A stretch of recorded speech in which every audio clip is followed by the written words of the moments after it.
Every morning at exactly 7:15, before the first light of sunrise hit the glass windows of Sunny Spoon Cafe, a tired young man named Aaron Miles would unlock the door, turn on the coffee machine, and begin another long day.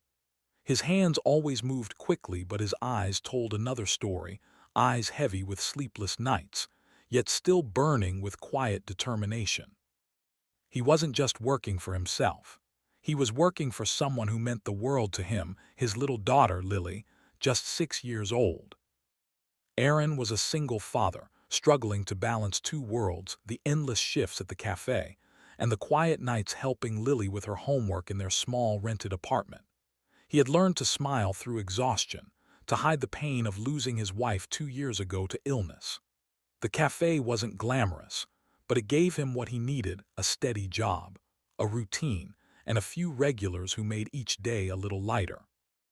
But there was one customer who stood out. Every morning, without fail, a frail old man would walk into the cafe at 7:30 sharp. He always sat at the same corner table by the window, wearing the same brown coat and wool hat. His name was Mr. Harris. He never ordered much, just scrambled eggs, toast, and black coffee. But what made him unforgettable wasn't what he ordered, it was how quietly and kindly he carried himself. He always greeted Aaron with a soft smile and a simple, "Good morning, son." And somehow, those words made Aaron's mornings a little easier. No one else paid much attention to Mr. Harris. To most, he was just another old man. But to Aaron, he was something more, a reminder that kindness still existed in a world that often forgot it.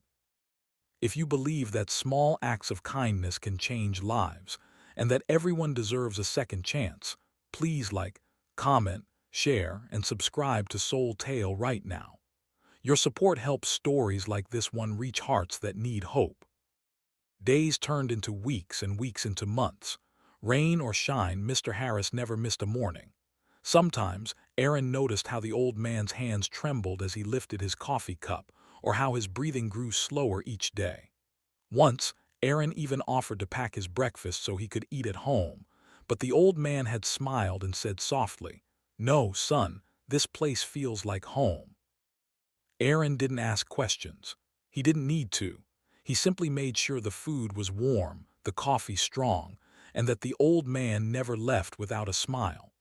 What Aaron didn't realize, however, was that someone was quietly watching, not just his kindness but his heart. One cold winter morning, snow lined the sidewalks like white dust, and Aaron arrived earlier than usual to shovel the cafe's front steps. He was exhausted. His landlord had warned him about late rent again, and Lily had been coughing all night. But still, he showed up, because he always did. At 7:30, right on time, the doorbell chimed, but this time something was different. Instead of one old man, 5 figures walked in. Mr. Harris was in front, but behind him were 4 tall men in black suits. Their presence filled the small cafe like a wave of tension. The regular customers stopped talking, spoons froze midair, and Aaron's heart skipped a beat. The men looked around, scanning the room with sharp eyes before one of them, clearly a bodyguard, pulled out a chair for Mr. Harris. The old man smiled at Aaron, but this time, there was something new in his expression: pride, warmth, and something else: sadness. Aaron hesitated for a second, then walked up to the table. "The usual Mr. Harris?" he asked, trying to keep his voice steady. Mr. Harris nodded. "Yes, son, but today I'd like you to sit for a moment. We need to talk." Aaron froze. He didn't understand. He couldn't, not when his apron was stained with coffee and his bills were piling up, but he sat anyway. Mr. Harris looked at him for a long time before speaking. "Do you know who I am, Aaron?" Aaron shook his head. The old man sighed. "I'm not just an old man who likes your eggs. I'm the founder of Harris & Co., the largest investment firm in the city. I've spent my life surrounded by people who pretended to care, but no one ever saw me for who I truly am, until you did." Aaron's heart pounded. He couldn't process what he was hearing. "Sir, I was just doing my job," he stammered.